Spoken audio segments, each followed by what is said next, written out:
I just wanna talk about this thing that's in my brain. It keeps me from wanting to go on, but I want some gain. Maybe a little fame. Yeah, oh yeah. All right. Well, let's get it rolling then. Everybody, welcome back Yeah. to the We the Patriots podcast. I'm your host, Sal Asante, and along with me, my co-host, I have Andrew Grasso with me today. And we have one of our most, I would say the most looked forward to show for me, and I know for Andrew for a long time. This has been in the works since Scott Brennan was on last year for our Memorial Day show. And now we have on Draven Riffe. So I hope I said that right, because I've heard your name said 52,000 different ways. Pretty much Draven Riffe. It's like, all Draven right. Riffe. All right.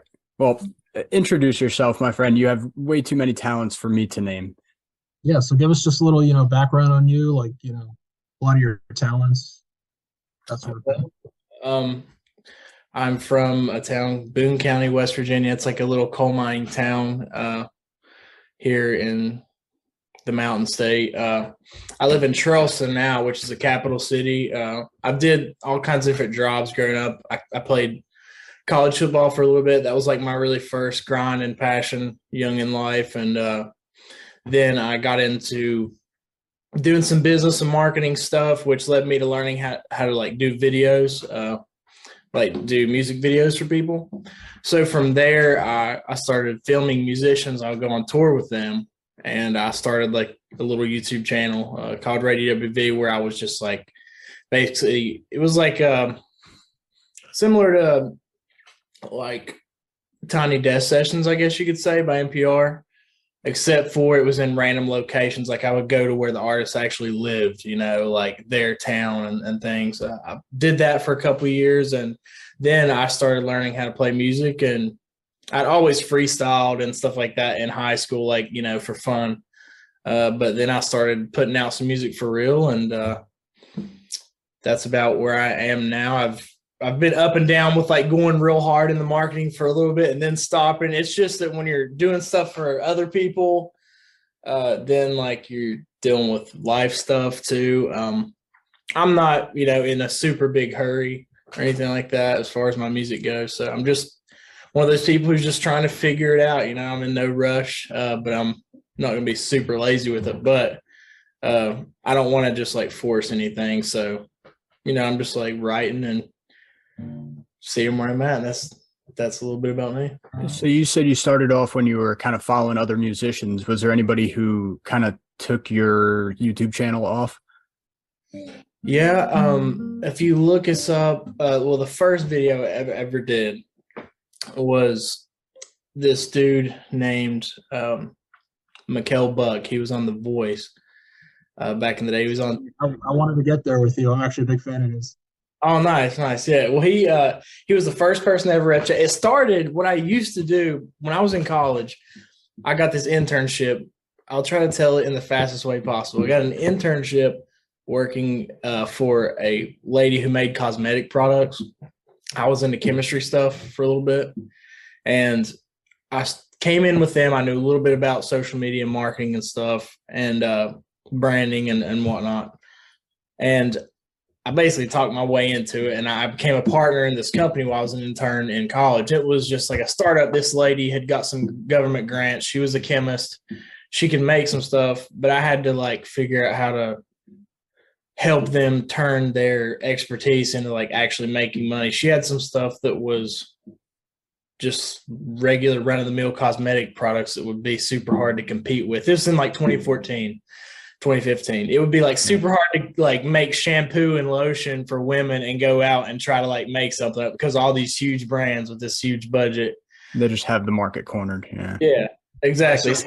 So beards were starting to pop off at the time. Like beards weren't a huge thing yet. And around 2015, beards started taking off. So I got the idea, well, let's like do beard stuff. So I had this company called Burly Boy Beard Products. So we used our lab space and everything to make these beard products. We also, I would like get ambassadors. We would get us in barbershops. I had like some athletes who would rep our stuff. I got us in about 80 stores or so in about a year.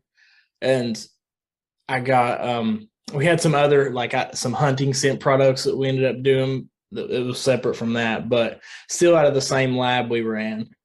And the Mikhail Buck, I got a hold of him to be an ambassador for my beard company, and I was going to start doing these videos separately from Burley Boy and I started Radio WV as like a secret way to market my beard company.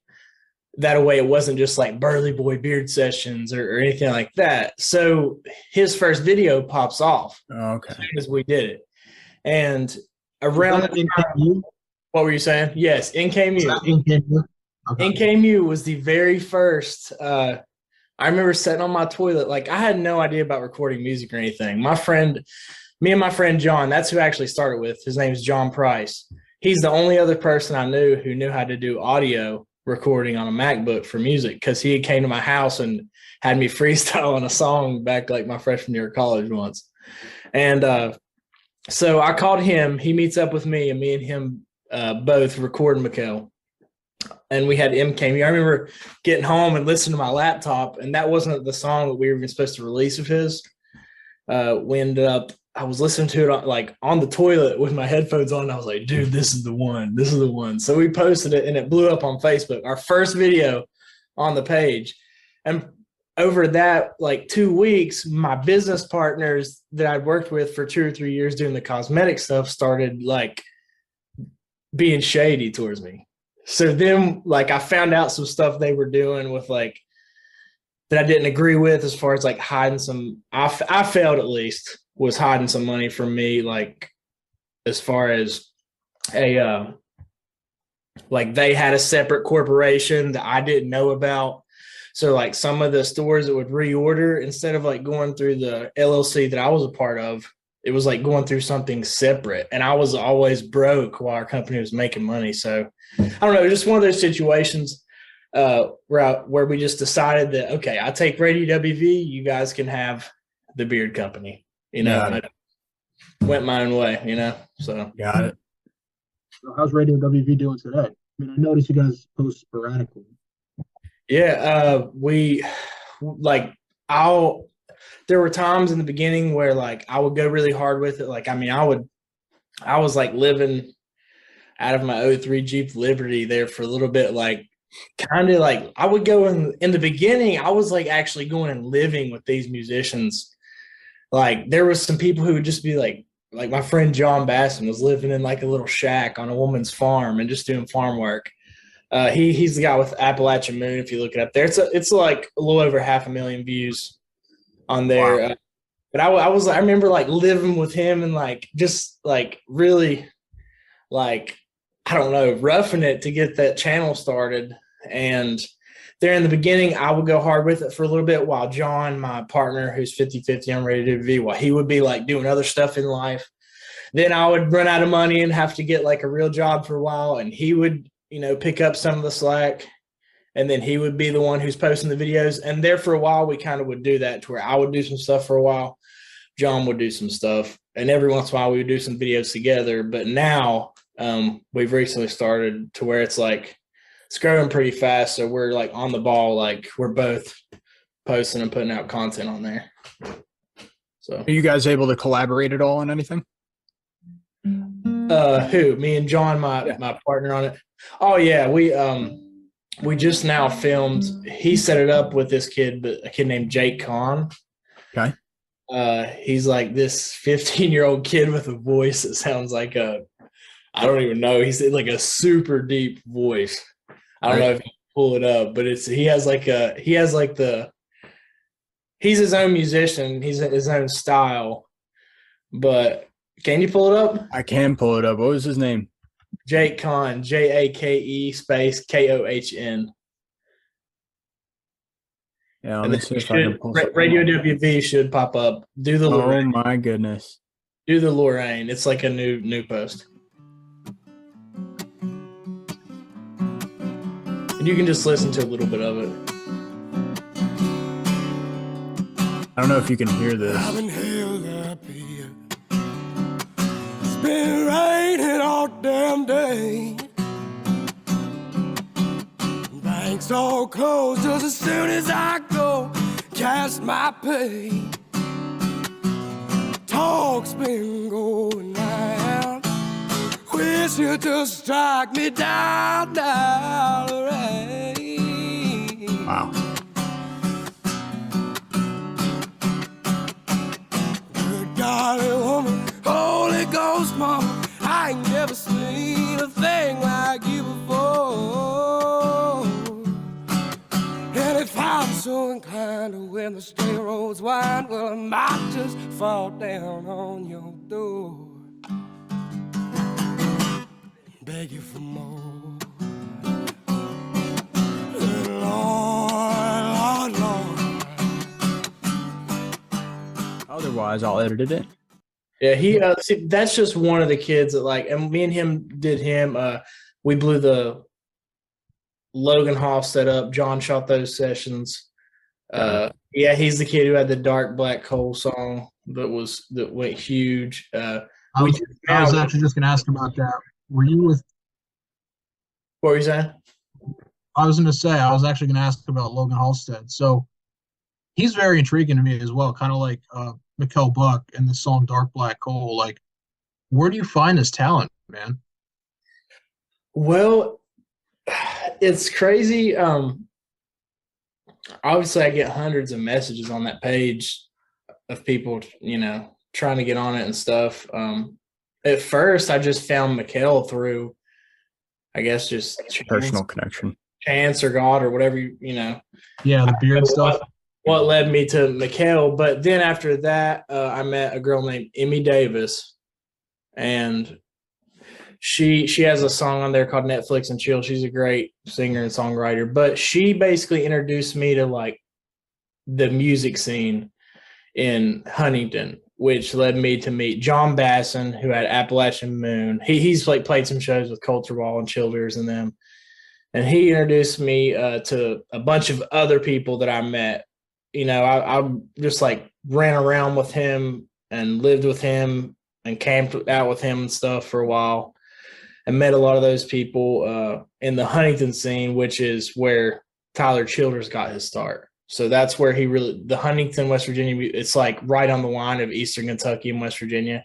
So all of that area is like really close in the music scene together, I guess you could say. And from there, it's honestly word of mouth. Like I don't go and search people out, I guess.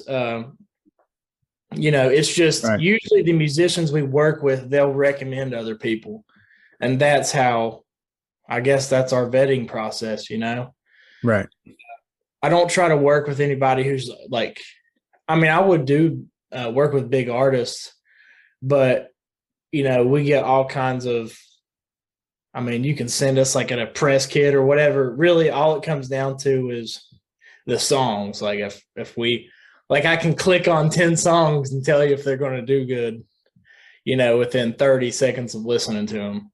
Because our Facebook page is popping. Like our YouTube channel does good and we have 30K, but really the reason we've been able to like grow so fast and get to, I think like 36K on YouTube in a couple of years is our Facebook page, because we have such like a dedicated Facebook audience. Like if I post on there, we've been like really scrutinous on what time we post, what day of the week. I don't know, man. It's just, once you keep doing it, you just know, you just have like an ear, I guess you could say, for the stuff. And yeah. Well, that's not. What do you shoot your videos on? Just curious. I shoot them. I have a Sony. I'll show you right here. It's I do everything handheld. That's another thing is I think that one thing that makes our videos cool. I have this. It's a Sony AS or A7S2. I got mine used, refurbished, so it wasn't a whole bunch. But I have like a lens, and I always do manual on my lens. So like while I'm shooting, like I'm like the whole time I'm like manual zooming like the whole time, and I'm handheld. So I try to film most of my videos like I film them like a musician. Like I try to film them and kind of almost like dance with the rhythm of the song. I even try to edit them that way. And I think that has some kind of weird psychological effect on why all of our videos on Facebook go viral. Maybe I'm wrong. And maybe it's crazy, but I mean, It works. nobody else is posting numbers like us on Facebook when it comes to music, except for the Country Rebel page. That's the only, and like I think there's this one other huge bluegrass page that just reposts like old videos and stuff. But as far as like Sessions Facebook page, Facebook numbers, there's nobody who's doing numbers like us. I mean, it's nothing for us to get a 500K video on there like weekly at times. That's great. But man, it's just all about, when it all comes down to, that's like, we're to that point now where we're like focused on all that stuff, but really that stuff doesn't matter. All it comes down to is just like, from the bare bones, like you guys are having people on that you would like to hear about, or the conversations you would like to have, or the conversations you guys would like to listen to. That's what I done, is the songs that we would like to listen to that people wrote or whatever. We just knew that we could do it in a professional way to where it could like get out to the world. Sure. Absolutely. And we thought, well, we're pretty like down to earth people. We don't have like any crazy eccentric taste or anything, even though I am into some weird stuff, like some weird indie type vibes and stuff. But I thought, we just knew that if we just picked music that we truly knew was good, we would, and we just posted it like it would be, because you don't have to go down to Nashville to get like great musicians. Honestly, there's probably better people in the real world because they're singing about real like world experiences. I'm a huge believer there's better talent outside of Nashville, especially nowadays. I can't listen to mainstream now. Yeah, and it's not, and when you're actually in entertainment, one thing, like when we first started gaining traction, which we're still small. I mean, compared to other pages and stuff, we're still small. But when we first started gaining traction, one mistake we could have made that would have limited us, and I see this with a lot of music pages. I'm just speaking on music stuff, but they'll try to play the game of the scenes, of the local scenes. They'll be like, okay, well, since I had this person on, say they're a part of the same booking company as like several other bands, they're like, well, we should go and record them and them and them. And like some of the bands that are getting booked at the big venues, there are some great ones, but there's some that are just sneaking in on the name. Yeah, that are sneaking in on like connections and music and politics in the stuff, because there's politics in that as well. So like we didn't just go right along and record everyone just because they're someone. You get what I'm saying? Exactly. Like, I'll take a kid from up the road, you know what I mean? Like a regular kid who has maybe never even played a show before. We've did that. Who's never even played a show before, and hear his song and say, okay, well, people will love that. Record that, then put it out there, and it do like a zillion times the numbers that if we would have went with a person that someone important said we should record. Right. Well, I think that goes into our next question pretty well, Andrew, if you wanted to see what's going on there. Yeah, I mean, that's just the talent and the ability to be able to listen to an artist just the first 30 seconds of their song, like you were saying before, and like determine whether or not people are going to like that. To have that kind of ear, like that's a talent in and of itself. And I mean, that it's obviously really working well for you guys, and it's great to see. Thanks, man. I guess it's yeah, absolutely. It could be a talent. I mean, it could just be something, I don't know, like God has me do or something. But at the same time, it's like there's, with a podcast, it's like a lot of people are very like stern and opinionated and like in their craft or in their profession. But when it comes to me, I guess there's so many things that have a flip side. And like being there are times where you have to like step back, and I have friends who are big producers who've had some #1 Billboard hits. My friend, I do some videos for a dude named David Morris, and my friend who produced my album, who's produced several of his songs, who produced like the Dutton Ranch freestyle song as well. See, they're more on like a little bit more mainstream side of music. They're not on the more like folky side of stuff. They're more on like the rap, hip hop, pop, country type stuff. But they one thing with like when you get to where you're like, all right, 30 seconds in, is that a hit or is it not? Like it's good, or that's great, or that's going to resonate, or is it not? Sometimes you got to take a step back, because then you can become one of those people who, like, you become what we just talked about. The thing that made the page great in the first place was being opposite of that industry. Oh, that's great. People are going to love that. It's like, it's like a fine balance for sure. Yeah. You have to always be checking yourself. Right. You'll be like that for a while, and that'll work for a little bit, but then you got to be like, hold on a second. Because that could hurt us. In the beginning, I was doing that a lot, and we were only doing like coal mining stuff. Like we got to make other songs that don't just have to do with like coal mining and stuff like that. And that's no offense to that, because that's true and it's real life. And my dad's life. I love that stuff. Like that's actually part of what really drew me to the channel at first, was just some of the real raw, like bluesy kind of sound, like just sending the message out, like this is real life here, and this is our life here in coal country. Yeah, exactly. 100%. So I wanted to talk a little bit about your music, if that was all right, Draven. Of course. So you definitely got into that scene a little bit later. Now, I was curious, the first song that, I don't know if it was the first song Andrew saw of yours, but the first song I saw of yours was The Letter to a Senator. Yeah. Was that your first song that you released out?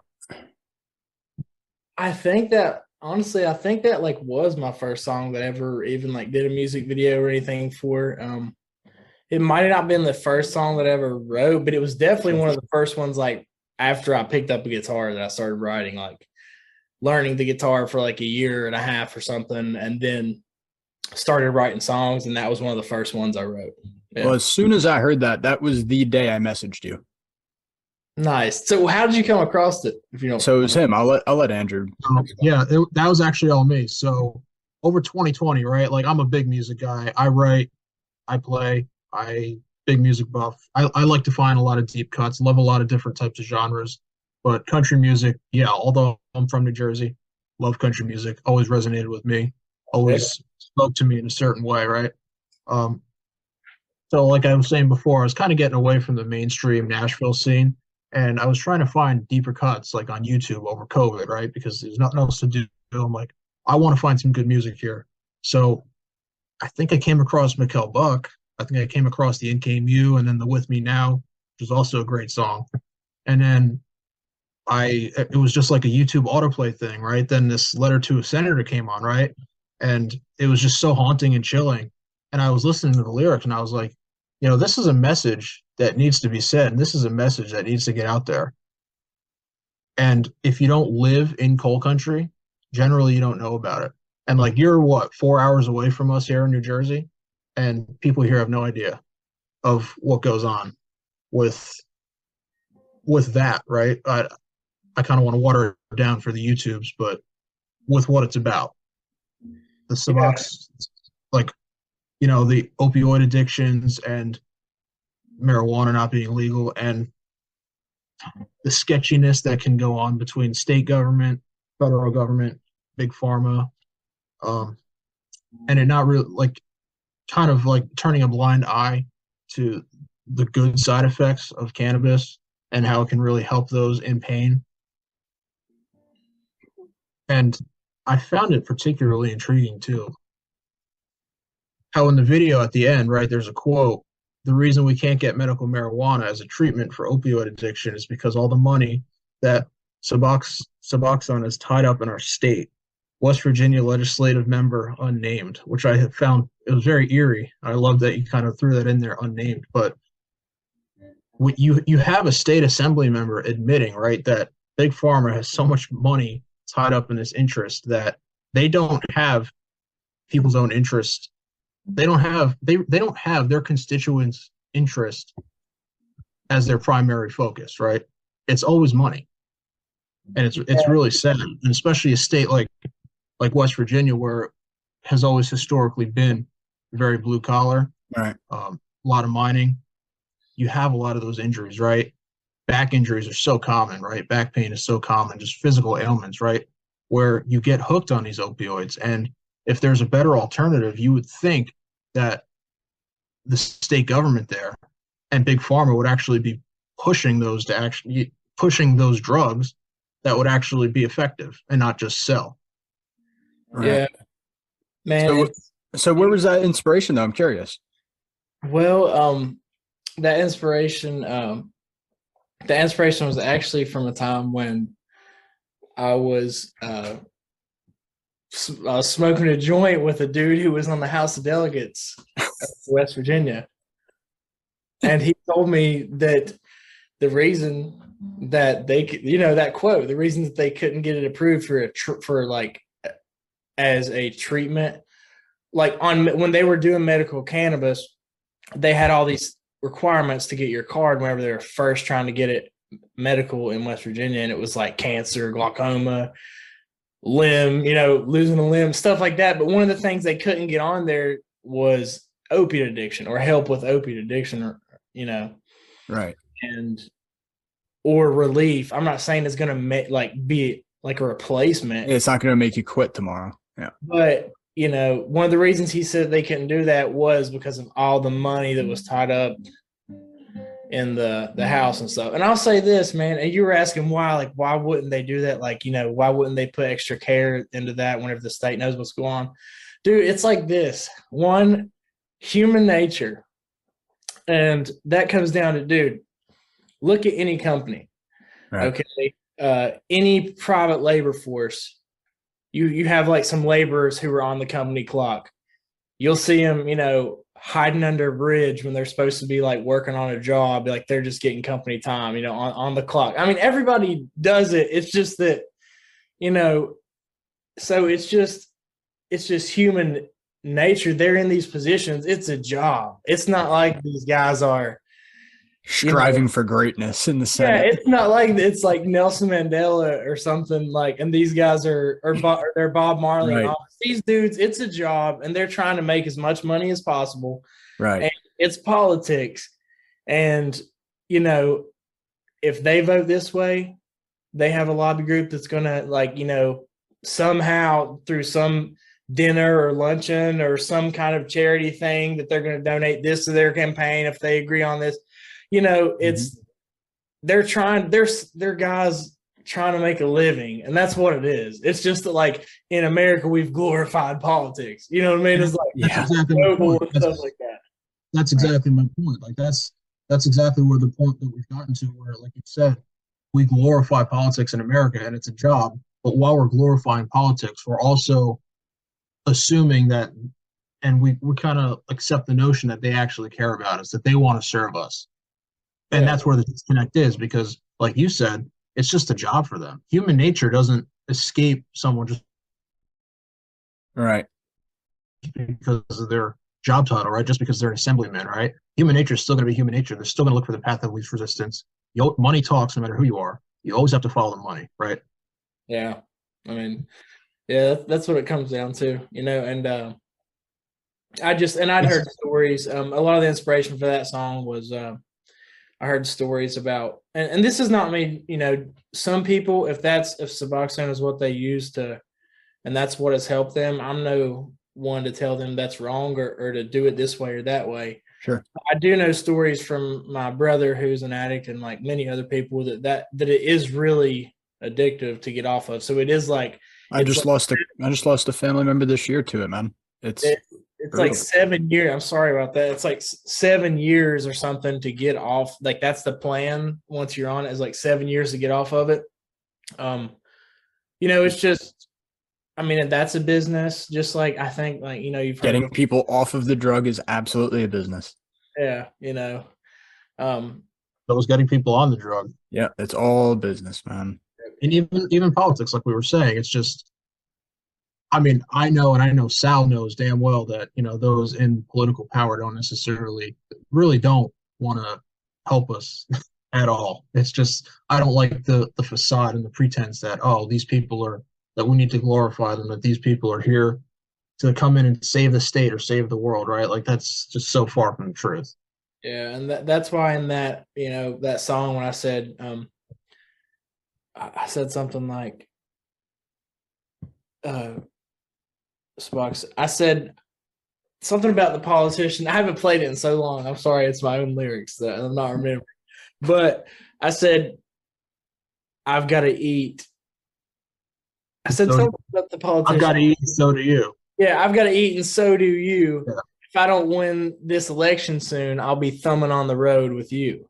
Yep. Right. You know what I'm saying? It's like a Right. politician talking to a homeless dude. He's like, dude, I've got to eat too, man. You know what I mean? Like, I've got to Right. do what I've got to do. And I guess, that was kind of my humanizing them in a way, but I don't feel sorry for anyone who's doing that. They've chose to Correct. do that. I'm just was illustrating just the human nature in it all, I guess. You could So Just- the only last question that I had on it is why isn't that video or why isn't that song available on YouTube? It used to be on Radio WV, and it's no longer on Radio WV. So I was curious about that. Like, is there some sort of was there some sort of issue with it? No, there isn't. I guess honestly, man, I just kind of got in my own head a little bit about my own music and like what I wanted out there and like what honestly, it was just me being hard on myself as a musician. I just didn't think it was Really? I love the message behind it and I love like the lyrics and stuff like that. It's just that as a musician, I thought it was like really early on. I didn't really know how to sing and stuff yet. I felt like that was just me like getting on myself, being hard. Yeah, I wouldn't have been nearly It's as still hard on available on you, man. Facebook though. So it's Okay. not totally So it is still public on Facebook? It's still public on Facebook. Okay. Because now you're gonna take it. Yeah, I made it proud. I still have the video. I could honestly upload it back up on my YouTube or something like that. no, man, you should relearn it. You should redo it because I think that it was worth it. And I think, like Andrew was saying before, the only reason I really bring it up, the message is so worthwhile, especially now, man. Yeah, But not even that, like as a fellow musician, dude, like I would like to see kind of like if you do redo it, I'd like to see both videos, right? I'd like to Right. see the original version and then kind of where you've come from, The evolution. how you've developed the evolution of Draven Riffe, And I don't think you sound bad at all in that song. I actually rate it. I actually think you sound great. I think you sound very good as well. Thanks, man. I appreciate it. And I know what you were going for, right? You were going for like that raw sound where you weren't trying to distract anybody with the music itself, but you're trying to put those lyrics out there. So it conveyed the message beautifully. Yeah, I guess it was just at that time that right after I released that video and then I released Bye Bye, the poaching song about the dude who's like living off the land and stuff. And that's kind of like almost like also like a song that talks about the government and stuff in it. Absolutely. But once I did those songs, I did one other song, Brother, which I don't have any problems with these songs. It's just that when I toured, right? I started touring as a musician. When I say touring, I'm not talking about fancy schmancy. I'm talking about like meeting random people on the internet that I didn't know, them letting me stay in their camper at their house in Missouri. I mean, becoming great friends and family with them, but going out to like backwoods bars everywhere. And I mean, this was a great period in my life to do this. Like, I wouldn't have had it any other way. And every musician needs to go out and rough it and really like be breaking down from gig to gig just to make 150, 200 bucks. That's an important part of it. But just me, like I wrote a lot of songs, I guess, that were super emotional. And every time you play them, you got to get into it. Man. You know what I mean? Like I'm not up there putting on an act and acting. You get what I'm saying? Like some are. And for the people who are, that's fine because it's entertainment. But for that stuff that I wrote about, I was like, I'm going to write about the real stuff I can write about, which all my stuff is, but all of it's not so serious. Right. And I'm always going to fluctuate on that line of like, it's like me venting, but it's not super sad, or it's me venting and it's sad for a little bit. Then it's me going through this change. And that's what some of my new stuff has been.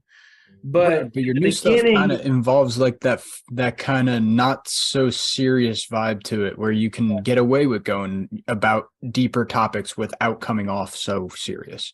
Yeah. It's not as raw. It's not as folky. Yeah. Like I think about Little Donut. Yeah, exactly. Yeah. Yeah. Like, I guess I would be playing these bars just like somebody's like, sing that. You know, maybe I'm just a socially weird dude or something who's trying to be a musician and trying to learn how to be socially weird, but also be a musician who performs like emotional songs in front of people. And that's okay, because I'm early, you know. I'm a new musician. I'm not like a lot of my friends that I record. But there's nothing wrong with that. Yeah. Yeah. I guess that's what it is, man. So that's why it's that initial just figuring out myself and what I want to do type thing. Yeah, I mean, so many people love a raw sound, and not even just like a broken down, stripped down, like acoustic sound, kind of like Bye Bye or Let Her Go Senator. But even like with the rawness in your lyrics and that early stuff, and it's just real. It's real, you know, and people like that because it's relatable, especially people I know a lot of, say, coal mining or blue collar areas, right? Like they relate to that stuff. They relate to those lyrics about real life. Yeah. I guess I guess I kind of wanted to explore some different stuff too, because where I was so involved in recording other people, in a sense, like my page that I was running for other musicians, they were also writing in that they like, you know, I kind of like started documenting a lot of that type of stuff to where I was like, I'm doing enough in that area. Like, I just wanted to be different, I guess you could say. You know, I wanted to find a way to be different. And with that new album, it wasn't me, you know, like when I'm talking about home, like I went through a lot of you know, notoriously, you know, from my dad and me. I'm married now, thank God, with like a great wife that, you know, I couldn't be more thankful for. But back in the day, I had a lot of woman issues. Like it runs in my family. And so like that was like a lot of like ups and downs that I go through. And I kind of documented a lot of that. And just like in life, like, am I supposed to be this? Like I would get invested in a business with other people, then it would fail. And then, but okay, I want to do this. And then that would fall. And then I'd be, okay, it's this girl. And then that would fail. You get what I'm saying? Like, dude, I'm just like constantly like very up and down type dude. And so in this last project with Home Now, you can kind of see in it, like, you know, I'll be in Home Now, like in the beginning, I'm like all depressed. I'm like, what did I do? Here I am, like back in my town. Like, but then I remember, I'm like, wait, but I got a guitar. You know what I mean? Then I'm like, you know, and that's kind of like the trends. And then in like Little Donut, in that's just straight up like me making fun of the fact that like I want to die because I'm so depressed. You know, it's just like all stuff that we deal with. It was just, you know, at the time, I guess I was just burnt out on the Appalachian folk music scene because I work in it, dude. You know, you know what I'm saying? That makes sense. So you were looking for something a little bit different. Yeah, and that doesn't mean I won't ever do that, because I write songs, you know, folky songs and more just acoustic stripped down songs. Now that I've been picking up a guitar more, it's just that, you know, I had to because those scenes are very judgmental. And when I first got into all that stuff and working around that scene, it's like they almost made me feel ashamed that when I grew up, I liked listening to like, you know, Blink 182 and the White Stripes and like, you know, pop music and rap music too. You know what I mean? Like, I liked everything. It's just that, in that scene, it was almost like they're like, oh, everything else is horrible, but this, and then you know what I'm saying? So it's kind of like I wanted to break away from it for a little bit, for sure, so that I can truly figure out what my musical legacy shall be. I do that too, because growing up in New Jersey, like I said before, it's kind of like what you were describing there, like with Blink 182 or, you know, Nirvana, whatever it may be. That was really popular here. Conversely, country was not popular here at all. And I would get shamed for liking it or listening to it. Oh, why do you listen to that country shit? Oh, it's terrible, right? Mm-hmm. So it's almost like the same exact idea, but reversed, right? Like everything but country is Exactly. terrible for you, but here it's like everything's good except country, right? Yeah. Whereas, and it made me feel like, well, what am I doing wrong? I love country music. I love writing country music. I love playing country music, right? It's one of the reasons it we're made me friends, not. Andrew. Yeah, it is. Exactly, man. And maybe that's a lesson It to made me. me feel like I didn't belong. Yeah, maybe that's a lesson to me that like how like I guess dumb it is of me to like let anxieties of locals that you're around and that you operate within the place you grew up like affect what you do, because honestly, and that's also kudos to the internet, because it kind of gives everybody a chance to like I guess commune together. You know what I'm saying? You know, like Pat, how you just described, you know, there, but you can listen to our page from down here, and you know you can relate to that. So Yeah, it's not only relate to it, but a lot of it too is hearing the part of the story that we know we're not being told. All right, and that's a huge portion with music like yours. Yeah, there's a lot of stuff, dude. There's I don't know what it is about down here versus up there or other places, but you know, it's weird. Like, you know, I'm sure you've seen one of my songs on Truthful Sessions where it talks about like sexual abuse and stuff. But see, even that, it's weird, dude. I don't know, me and my wife and me and my mom have even talked about it, but it seems so weird that like that's so common, dude. Like stuff like that has happened to a lot of people from where I'm from. I don't know if it's because it's isolated, like we're a little bit more isolated, you know, and stuff that like stuff is kept hush hush in communities or within families or whatever. And you know, I don't know, it could be different in like other countries, like more like impoverished countries. It could be even way worse. Like I don't want to act like we got it so bad.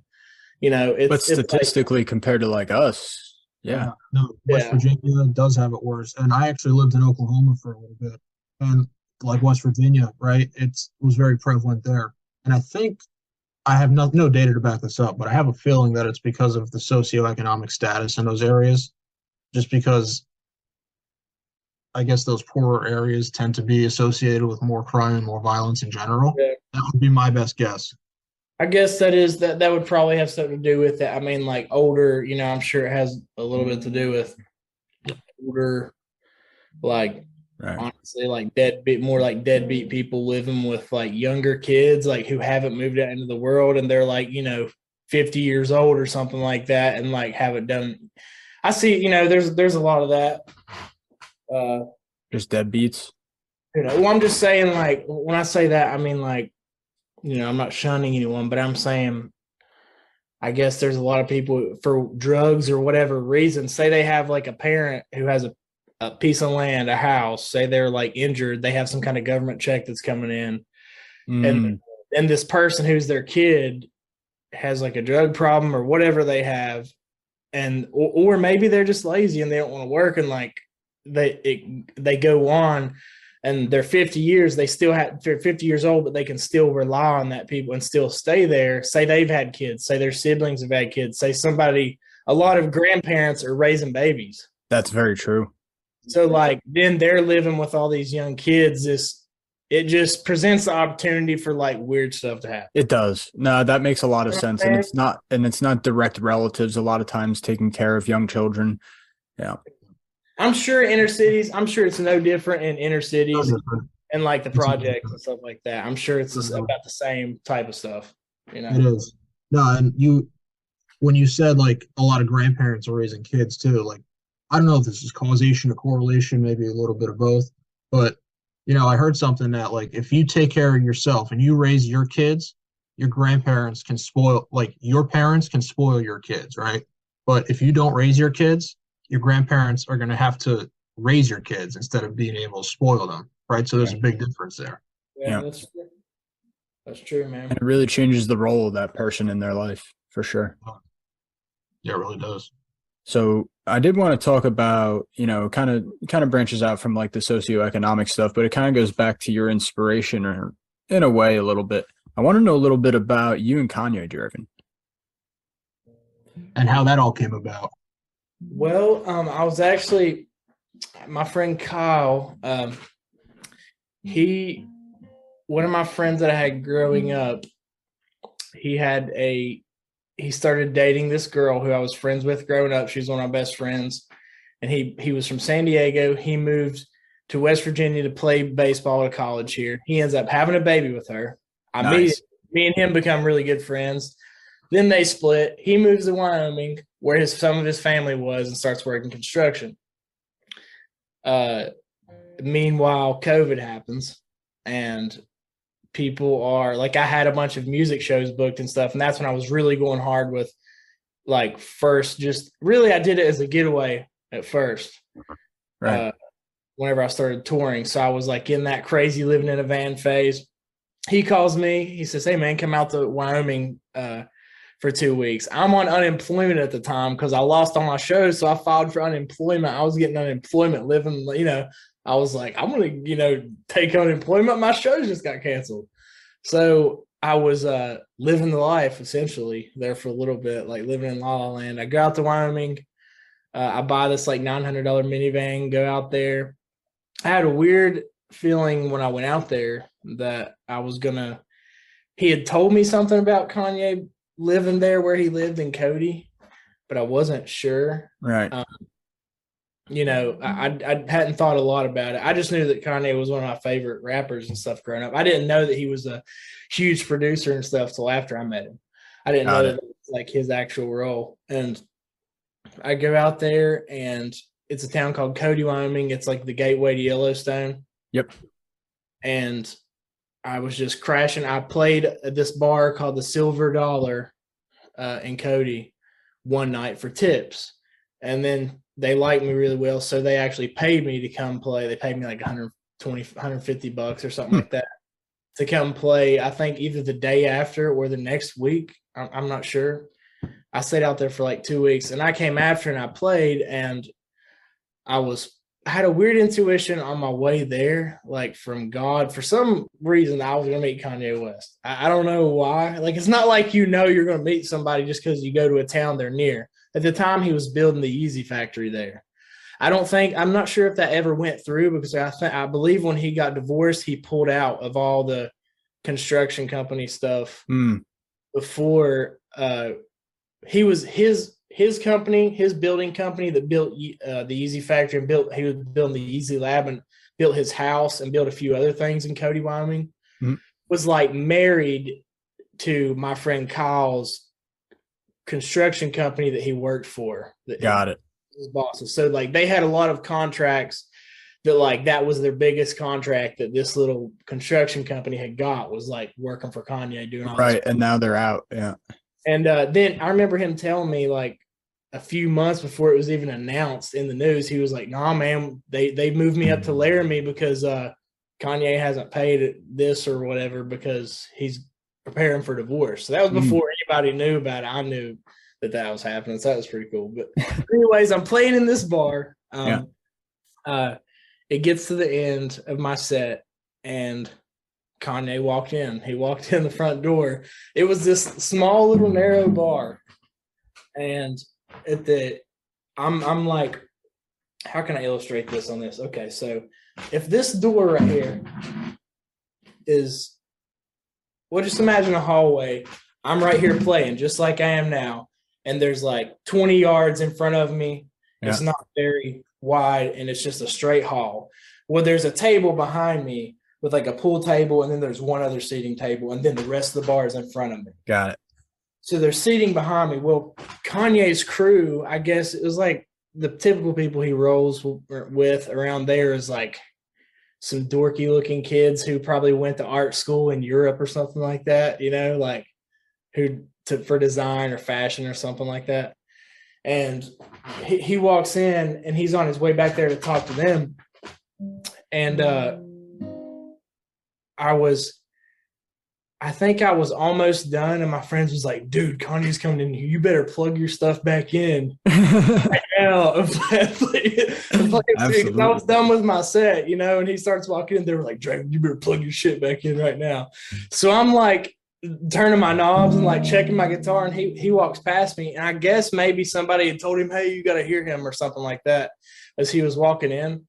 I don't know if one of my friends had got on his ear or what, but he turns to the side and he was like, "Hey man," he was like, he taps on my shoulder and he was like, "I'm gonna make a phone call." He said, "I'll be back in like 15 minutes. I wanna be able to listen." And I was like, okay, And he walks outside. He walked behind it and greeted his people, and then he walked back outside to make a phone call. Yeah. When he made the phone call, they were like, I was playing my songs I didn't want him to hear. Dude, I'm a new musician. I just started playing guitar like 2 years before that. Just started writing songs, then was just touring just to get away from having a real job at the moment and figure out what I wanted to do in life. Yeah. Like I wasn't some seasoned musician, so of course I'm nervous, dude, Yeah. And I'm playing the songs that I don't want him to hear, that I've already played in the bar, like random stuff. And time's going by, and I'm like, you know what? Like 15, 20 minutes had went by almost, it seemed like.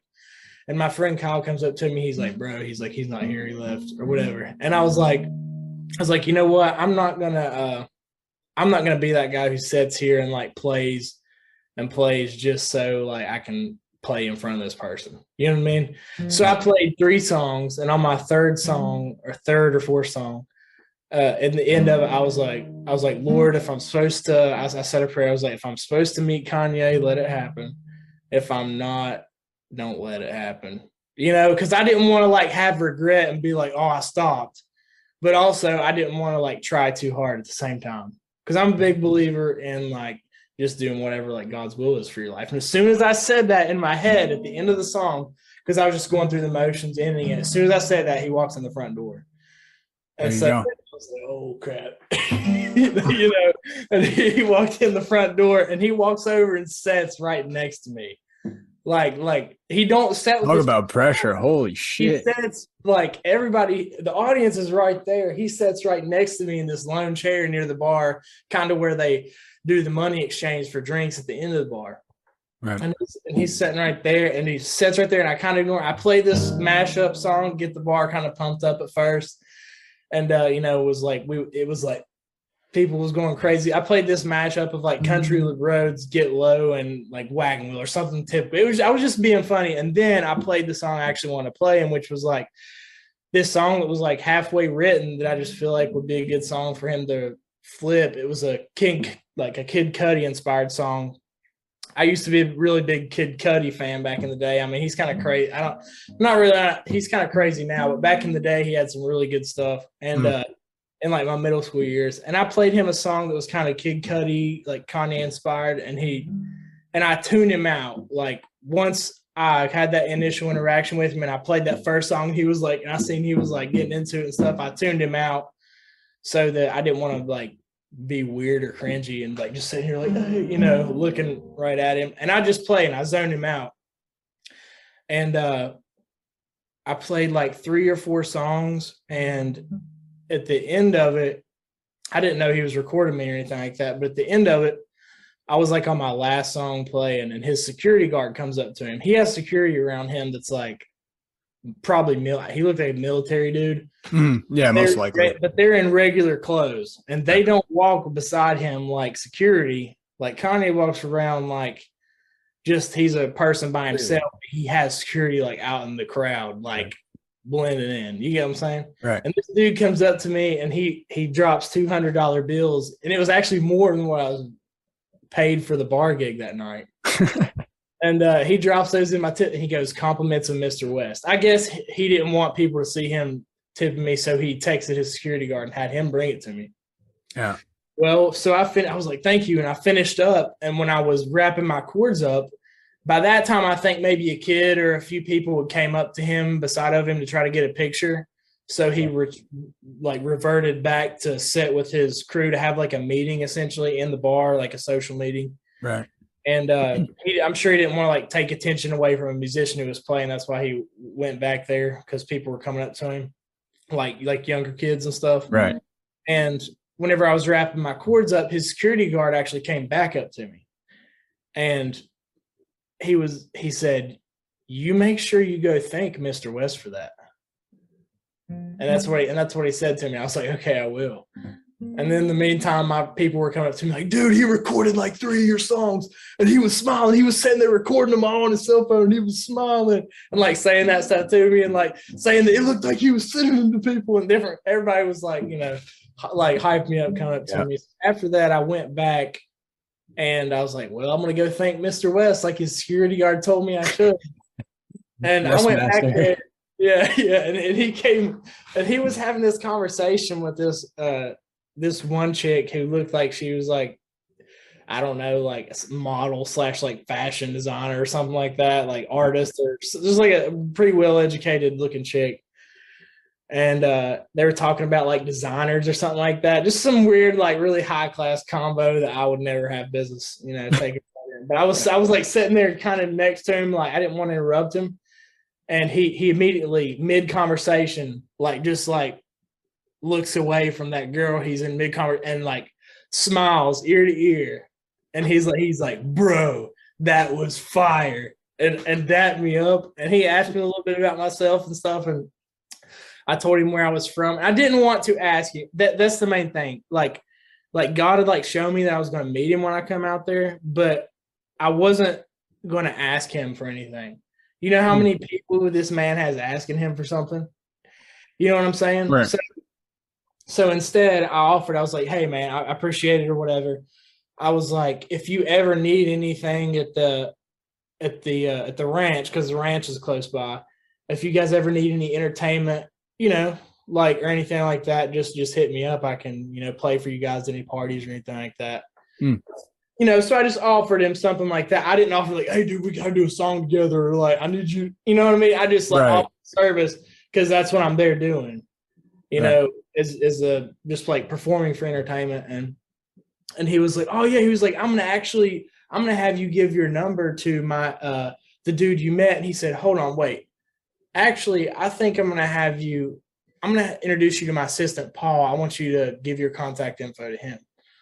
And he was like, we said our goodbyes, and I met Paul, and this Paul dude was his assistant who walked in with him with a clipboard, like for their meeting. And he had 1 through 10 on the list, and on number 10, it was blank. It had stuff written on 1 through 10, and he wrote my name down on number 10 on the list on the clipboard, my contact info or whatever. And I was like, "Peace." And I was like, "Hey man, God bless. I'll see you later." And I left, and then I just like took everything in, Yeah. And sure. Like I said, some people had sent me, somebody else posted the video of Kanye recording me. So I was like, I'm going to post it then. I didn't even tell anybody, dude. I just told a couple of friends, like I didn't go straight home and like post it or nothing. Like I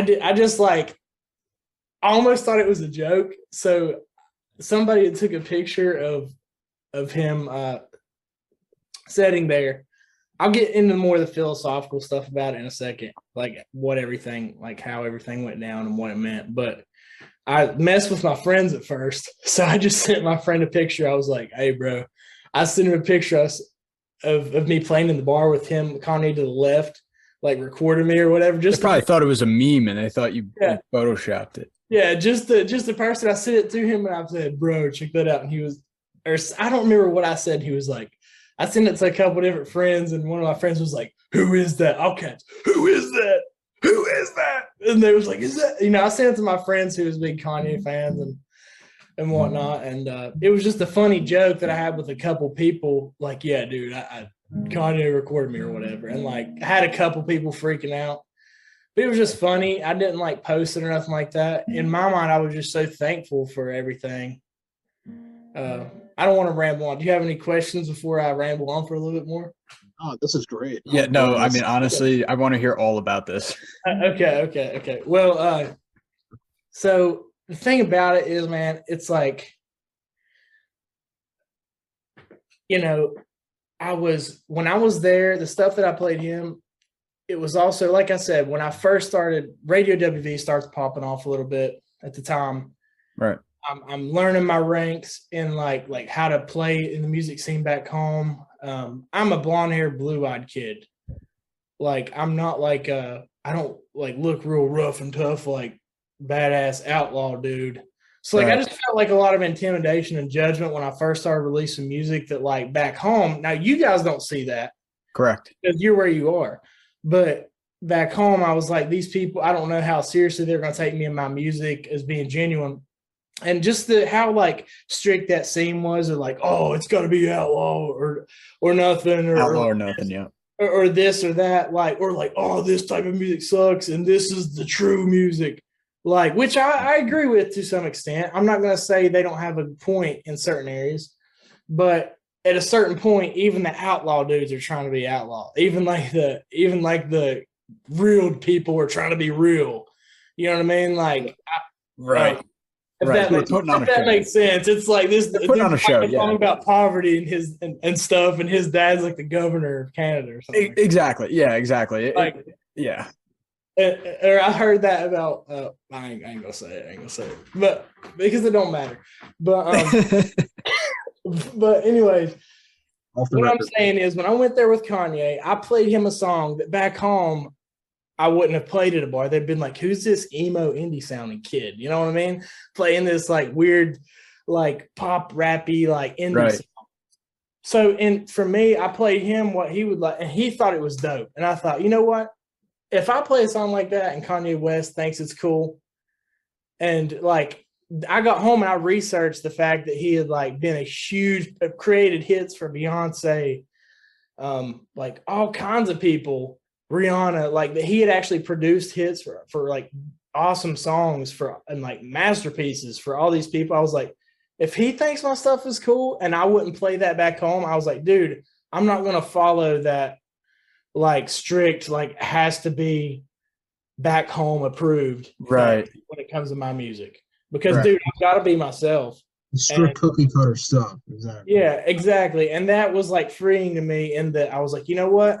I was myself for Kanye, and not saying that my folk music isn't myself, dude, because I mean, that's a part of my life too. Right. You know, but it was the part that wants to come out is finally coming out. Yeah. It was like freeing to me. It's like, yeah, dude, you can be yourself. You know, you wouldn't have played that back home and you played it for Kanye. He thought it was dope. He said it was fire. So therefore my music is not going to be, I'm not going to be like, how is this going to go over with this crowd or that crowd anymore? I'm just going to release music however I want to at the time. I might go through a blues phase, dude. And I might be singing the blues. I might be, you know what I mean? I might make something that's straight pop or poppy, funny. Dude, like, it makes so much sense. It makes so much sense to me. Yeah, man. So that was kind of freeing to me. And that totally explains it. And that feeling of like being free as an artist, there's nothing that feels better than that, right? When you're not constricted by any like local norms, like for you out there, right? Oh, you got to strictly be like Tyler Childers' Outlaw, right? Or the Huntington scene, which I'm not entirely familiar with, but based on what you're saying, right? Yeah. Or if I was to try and go out and play country music, it'd be like the same thing, right? Be like, what is this kid doing, right? Like, yeah. So like, for an artist, say, who like is in like New York City, say, and wants to play country music, or in any sort of like market where like a certain type of music isn't popular, that say like they like creating, like what advice would you have to them? Well, that's a great question. I mean, you're talking to two of them. You're talking to two middle of the road, halfway leaning right wingers from New Jersey. So that's a great. Well, I would say my advice would be, you know, the market and the world nowadays is so inundated with so much stuff. So many songs are uploaded every day. So many people are rapping. So many people are being country singers. So many people are doing this or that.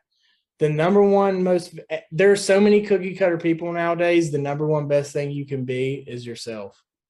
And that is what is going to resonate with people, because there's only one you. Nobody can beat you at your own game of being yourself. Mm-hmm. You know what I'm saying? Like, you don't know how many, I mean, like, you know, Jack White, the White Stripes. You get what I'm saying? Like, dude, him playing out-of-tune guitars like screeching on, he's one of my favorites, but he's himself, you know what I mean? Like, that's not, if he went and played for Nashville Scouts or record label companies now, like, dude, you know how many people would miss the mark on him, like, now, if they were trying to find what's this or that, Right. He isn't the role that they're looking for. Yeah, and one of the things that and just to go to society and stuff is, that's why you have to be yourself, because you have the best shot at whatever you're doing while you're being yourself. You can't look around you, and luckily you have the internet, to like get out there. But not just that, but if you do visit different cities, if you're a musician or something, like, I guess if you're an instrument player, like, one thing that I did was I would hit open mics For sure. in different cities that I would go to. Even if you don't play, just like that would be a connection thing that I would do, is just like go there to the open mics in each city I would be at if I'd be traveling for work or whatever. And I would just meet people there. I had a point that I was going to make that I got kind of lost in. What was But I in the saying? meantime, Yeah. I have another question. So I know authenticity is something really important to, traditionalists and country music and that sort of thing, right? So do you think when it comes to country music, someone from like California, New Jersey, New York could be an authentic country act or writer? Do you think it's the location you're from, or is it what's in your heart? And do you think that even if like you do come across as authentic, is there still going to be that stigma associated with your name, like, oh, he's not from here, so he's not real? That's a good point. It's all about what's from your heart, though, because it's not even really about the specifics, because you have two categories of songs, and I've been around enough songwriters to like explain it. Is there are specific songs, right?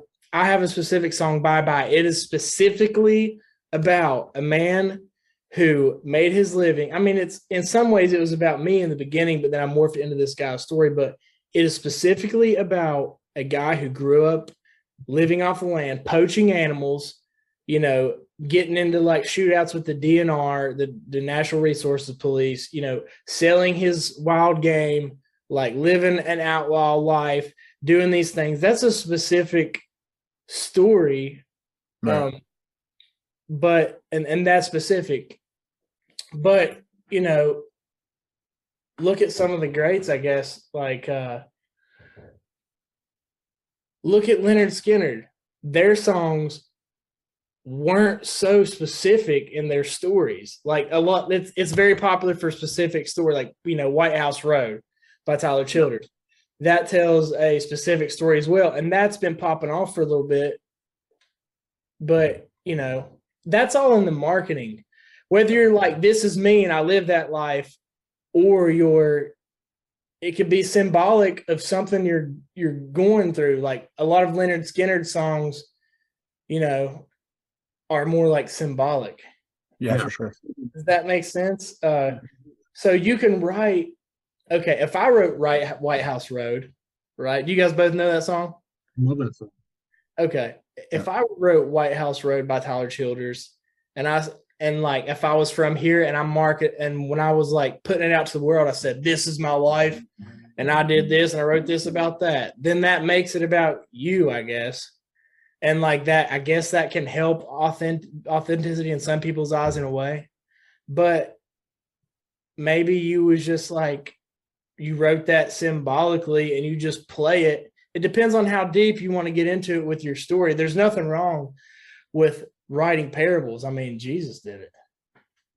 Yeah. I mean, like, there's nothing wrong with, I have friends who do country music who didn't grow up country, there's nothing, it's all about what, and the fact that we even have to categorize them as country music or Americana or whatever, that's just the restrictions that our language places on us. Exactly. And I think it's like those, I don't want to call them restrictions, but I think those labels are important to an extent, just to just so like we know what we're talking about, right? Exactly. That's the only reason we've been using it.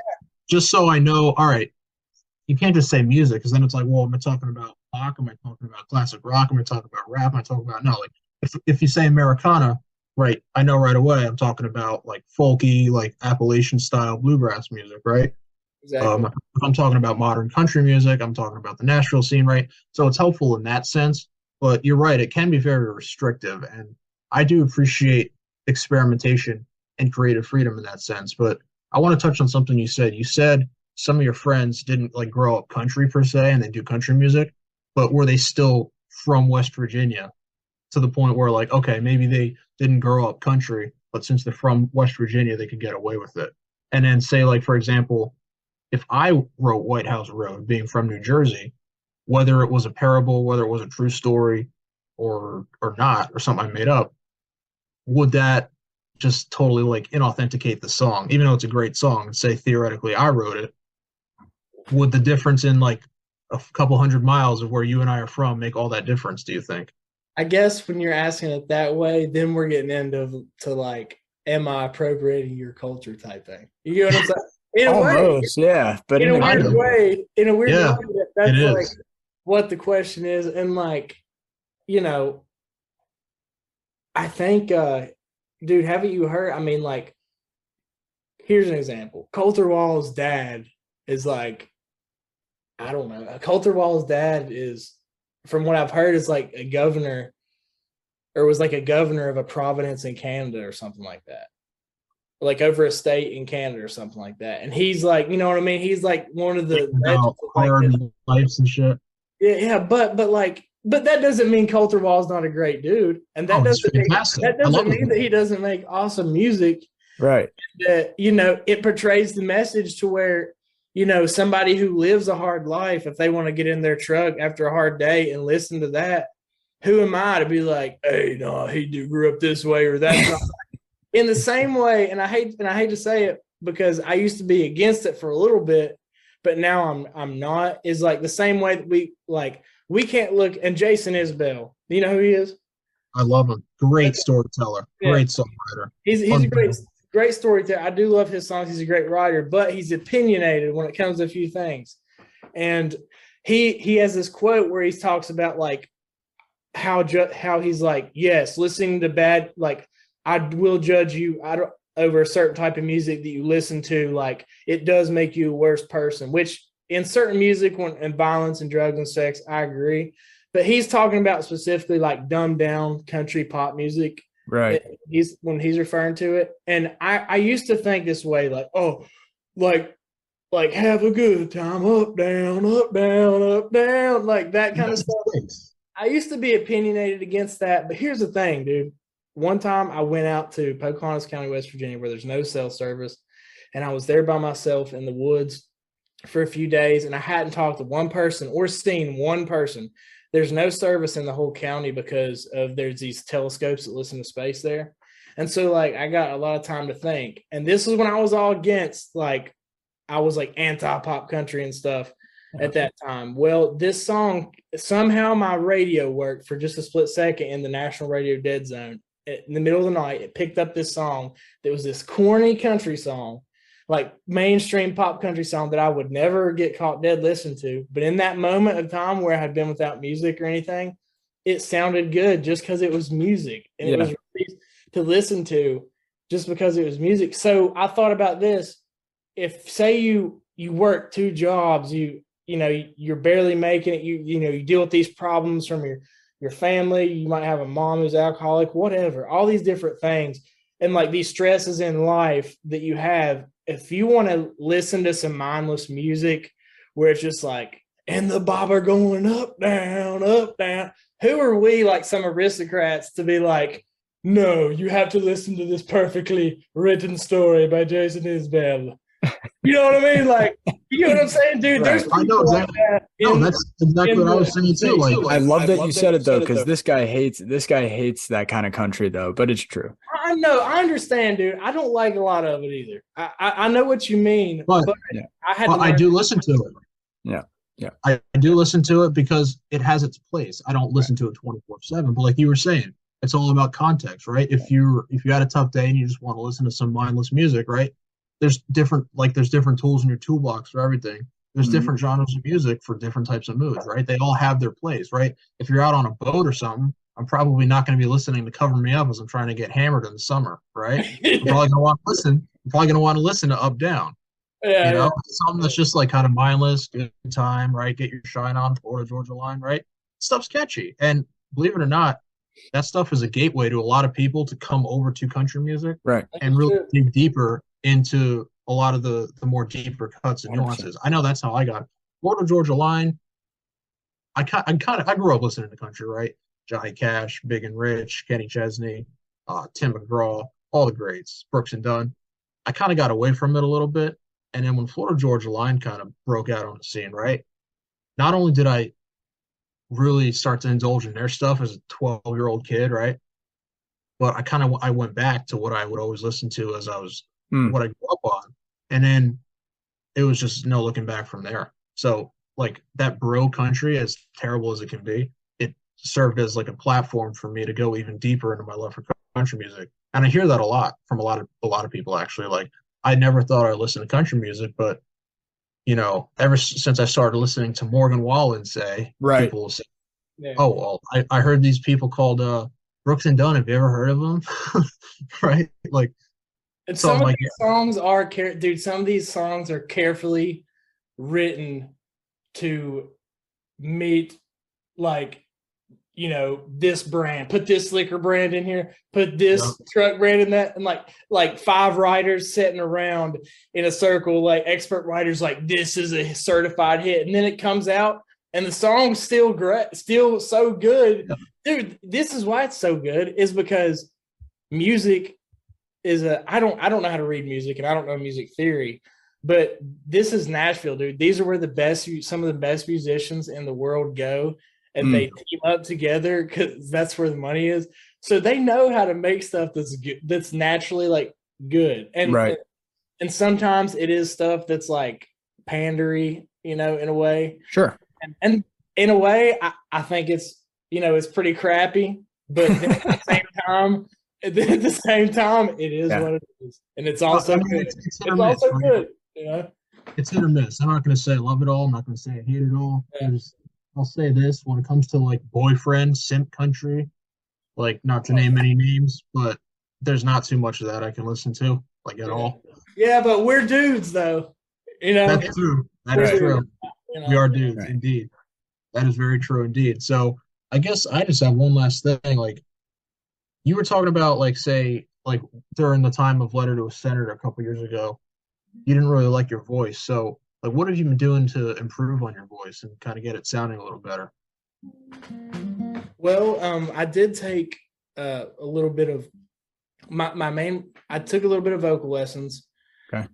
I took like 4 or 5 vocal lessons, and I should go back because like it just helps you. A good vocal teacher will teach you how to sing in your talking voice, and that's like in your forward voice, and you'll have to take vocal lessons to understand what that is. But it's just all about technique. These people who are on The Voice and stuff, dude, some of them probably just came out of the womb singing like a bat out of hell, but like most of them are trained, and most of them have had lessons. These are professional.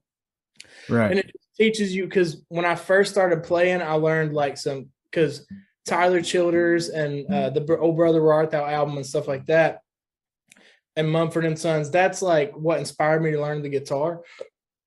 Excuse me. That's what inspired me to learn the guitar. So when I learned their songs and I learned how to sing and play, I would sing those songs. Therefore, I got into what's called mimicry in the beginning, where you get used to singing a certain style of what the songs you're learning to learn. Right, but you're kind of matching their style of singing, right? Dude, yeah. I'm trying to get out of that right now myself. Yeah, actually. And that's why vocal lessons are good for getting out of like that problem of mimicry, because you'll like forget what your voice is and it'll mess you up. And one thing, like he would do this in the beginning of the lesson. His name is Mark Hornbaker, or Hornbacher. He's here in Charleston. But he would say this: "My name is Draven. My name is Draven." He would say it. "My name is Draven," and you like have to warm up talking like that, because like you'd be like, hey, yell it. Or I think my wife was telling me about a vocal lesson that she was looking online. She was saying that it's like you're yelling at a friend across the street. Hey, come here. Like you have to get you warm Comfortable up doing that. It's like you are memorized. It's like shooting a shot. It's Right. like you get used to what that feels like to do it right and to talk in your forward voice and stuff, and then you just apply it to singing. It's about like that. The simplified version. And that helped me out a little bit into this last album. I think my voice sounded a lot better than the other stuff. I mean, are you thinking of putting some of the older stuff like Bye Bye and Letter to a Senator up on your Spotify at some point? Yeah, for sure. Yeah, I want to definitely put like my whole catalog of music up. And dude, I mean, you guys have heard those, but I have like at this point right now, I'm like, okay, dude, I have like all these halfway written songs and like halfway melody, like a laptop full of stuff, dude, full of beats and crazy songs that I've made that sound like you've never nothing you've ever heard. And then there's like folky stuff. And then there's this plethora. It's like I have all this stuff, dude, because that's what I like to do is just to write and make stuff up on the spot. Like I'm an improv type person. Yeah. Just like, what do I want to do with it? And where do I start? I've got a whole journal of stuff, so I feel you. That's where I'm at with it. Just like trying to figure out what am I supposed to do and when will I know? And I guess I'll have to just pray about it and see. I don't know, man. I think you're doing a pretty damn good job, man. Just for the outside looking in. Yeah, from the outside I'm looking trying, man. I appreciate it. I guess it's where I'm in the industry and I have all, like I work. I'm not in the industry, but in a way I do work in the music business because that's pays a little bit of my bills, and like doing the stuff for other people. So I guess, being involved in all that is just, it can make me overanalyze some stuff sometimes and not get done. For sure. Yeah. I'm trying to stay off social media as much, unless I'm posting something or something like that. Cause it's kind of like a double-edged sword, dude. I mean, for sure. It could be really good, especially for business, but it can really get to your head. Yeah. Great tool, especially as you gone silent on us, Andrew. I can't hear you. Really? Yeah. Now you're starting to pick it up. Hello. That's better. What part of New Jersey are you guys from? So, how familiar with New Jersey are you? I went to Atlantic City once. Okay, so Atlantic City is like we consider that down the shore, I guess you would say, or in a way. That's going to be pretty far south from us, southeast actually.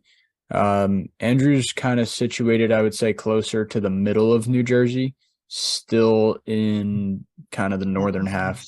And yeah, and I'm like way north. I'm up near, I'm like, I guess you would say kind of close to like New York City, I guess. I'm like 30 minutes away. Nice. Oh, you're 30 minutes away from New York City? Yeah, I mean, with no traffic, so like that's a big caveat, right? But realistically, like they say that my place is amazing to live because I'm an hour from the city and I'm an hour from the shore.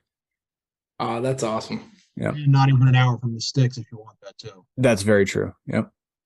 That's pretty cool, I think. I've been to New York a couple times, but I asked because my old boss, I moved to Wilmington, North Carolina, which is a port city in North Carolina. I had this boss. I applied on Indeed. He called me. This was whenever after I left that one business and I'd been doing the radio WV for a while and was like so broke that I was barely had a car. Right. And so I started applying to jobs. I went down to my mom's house in North Carolina so I could apply to jobs online and stay with her for a little bit. And I was just looking for my next move where I was going to go. And I applied to this job called a marketing director for a maternity products company where they made these pregnancy mattresses that were these blow up mattresses with a hole in the middle so a pregnant lady could lay face down and get back relief. Is the only mattress like it. This dude from New Jersey called me, who's the CEO, the owner of it. This like really straight edge business guy. His name's Logan Zanke. He called me and he was like, super Jersey accent. He was like, so I got a question. I'm sitting here looking at your resume on Facebook. I was like, I got a question. How do you own a beard company, but you ain't got a beard? He looked me up on Facebook. And he was like, I think that's pretty good. And I just explained to him how I get into it. He was like, well, I think that's pretty good because I own a pregnancy products company and I'm a dude. And so he called me and I went down to him and it was just like straight business minded Jersey dude I worked for a little bit. And all I did, I moved down there and all I did every single day was edit and shoot videos and find pregnant women on Craigslist and on Facebook ads and shoot videos of them using this mattress. We even had Snooki do a testimonial for this mattress called the Cozy Bump. So if you talk about crazy jobs, dude, that's the least like I've like worked on horse farms and did it all, honestly. But that was one of them I did. That takes the cake. So what are you doing now? Right now, recently, there for a while, I was just doing music videos full time, there for a bit. And recently I started working as a contractor for my friend's construction or my friend's dad's construction company. I worked for him on and off in college, but I literally hold a sign. I like half the time I'm the dude who holds the sign for the gas company. Like whenever we have to stop traffic, slow and stop, dude. I swear. So I have a lot of time to think, if you can't tell. Yeah. So, it's coming out. YouTube channel pays the bills. I make like about, I make around the same on the YouTube channel that I do working full time for this job. But honest to God, and that's going to be kicking up soon. Honestly, I'm just trying to figure out what I'm doing, what the next move is, dude. I found that I had a little bit too much time. Right. Like, why would, you were doing, when you were just doing radio? You weren't okay. Yeah, and I'm married now. And like, when I was just doing that stuff, it's like, there for a little bit, I couldn't get a hold of myself, like, and schedule my time. So I was like, dude, if you're having this much trouble, you need to get off your ass and go do something in the real world for a little bit, Right, get yourself back on track. Yeah, I'm just trying to, figure everything out and remain productive. So I'm doing that. I've been starting to write a little bit more and good. Yeah. So, really, what do we got to put out for you, man? I know we're going to definitely be putting out your radio show for YouTube. I'm definitely going to be putting out your Spotify and everything. Where else can people find you, man? Shoot, dude, I guess on everything else that's a social media. Draven Riffe, DravenRiffe. That's you can just look it up on everything. Now, I have a ton of, as far as me that I know I'm gonna have to upload. I have a few vlogs that I've been editing. Like I'm talking like 30-minute. I'm doing it like kind of like the opposite. I have a few friends who have popped off on TikTok and stuff, like go really hard with that stuff. I know that the short form content is more like it's the more logical thing to do, but for whatever reason, I'm wanting to like go really hard with my personal YouTube channel. Sure. Like not only on the music side of things, but just on whatever. And I've got like some vlogs of me and my family and stuff that I'm going to put up that I have. They're like literally like 30 minutes long. And I've been working on this like little documentary with my friend John, who we own Radio WV, that we're thinking about posting on there. That's about this like big crazy plane crash marijuana thing that happened in the 70s. Okay. I'm going to be working on that with him. And as far as me, I have some stuff. I'm a musician, so I write music and stuff. I just got to figure out when to put it out. I'm considering like trying to find somebody to like, or just have my wife be like my social media person who puts stuff out so that I can. Sure. I don't know, man. I'm just trying to figure it out. I got so much going on. I'm not like a huge millionaire person with like all these crazy businesses, but at the same time, my mind is just all over the place. If you can't tell. Entrepreneur's mindset, dude. Like entrepreneurs, like very scattered. Yeah, dude. So I'm just trying to figure it out and get a hold of everything. Radio WV is being successful for you financially. You were saying it's paying some bills. Yeah. We might, we make a little bit on ads, and we charge for sessions for people, like you know what I mean, and right. We make ad revenue on there, but on Facebook and YouTube. I'm glad it's doing well for you. Really happy to hear that. Yeah, but it took a long time, dude. We didn't get monetized until, it was almost 2.5, 3. It was almost 3 years before we got monetized of just going ham. Right. Of like, subscribers, right? you don't take in the cost of the time you don't have a real job to do something like that in the beginning. Because at first, if I wouldn't have been like in the thick of it with my friends and like, living like a vagabond and stuff, it wouldn't have had its character that it did starting out. Right. If that makes sense. I mean, I still live cheap and stuff. I don't live a luxurious life or anything like that, but Listen, we're all real. But all that signifies is that you're down to earth, real human being, just like all of us. we all are, brother. That's it, man. Ain't that a fact? Seriously. Everybody, yeah. I think we're good. Yeah, that sounds good. I mean, this has been fantastic. I know this was a long time in the making. We were really looking forward. Sorry, I rambled on, dude. I know I definitely rambled on a lot, but no. This is exactly. Yeah, this is pretty much beautiful, man. Awesome, man. Well, I wish you guys the best in your endeavors. You gotta keep at it, dude, and keep at it. This or whatever other projects. Oh, absolutely, man. Yeah, it doesn't stop over here. You just gotta do whatever whatever you're led to do. That's my only advice. I'm not on the Forbes or anything, but as far as like doing stuff, as far as like just having an idea of something artistic and doing, I mean, we've been able to do at least one thing that seems to be changing people's lives, because the thing is it actually does. The people we put on our channel, it actually does change their life. Absolutely. You know what I'm saying? You actually have kids who are, I just want to say John Price. That's who, that's the other head honcho, 50/50, my dude at Radio WV. But when me and him put people on there, it could be someone who is like just living on their friend's couch or something. And then all of a sudden, a couple weeks later, after their video blows up, they're getting paid $750 to $1,600 a show. Right. You get what I'm saying? Yeah, no, that's life-changing, man. That is really life-changing. And like booked out for like a year. You know what I'm saying? Like, yeah, I'm sure, but that gives you a lot of purpose in what you do, man. And that is honestly like props to you. Props to you and John for that. I know you said before you kind of like there's a vetting process of who you let on there, but you also say that you charge them. So like, can anyone just come to you and be like, oh, I want to pay you this much money for you to shoot my video and put me on there? Or will you shoot a video for anybody, but you just decide who gets to go on the channel? When it comes to that, I couldn't just like do it for like, there could just be some person with a bunch of money come to me and be like, put this song on there. Cause I have a partner in it. I've had businesses where I have like 2 other partners, and, in those businesses, you can have 2 people team up on the other person. Right. If you have a business where you have somebody 50/50 that you trust, you're still going to have times where you don't get along. You're still going to have times where you might have a disagreement. But as long as you're open about everything financial, there's nothing that's hidden. All the finances are open. Each person has access to the books, all that stuff. Right.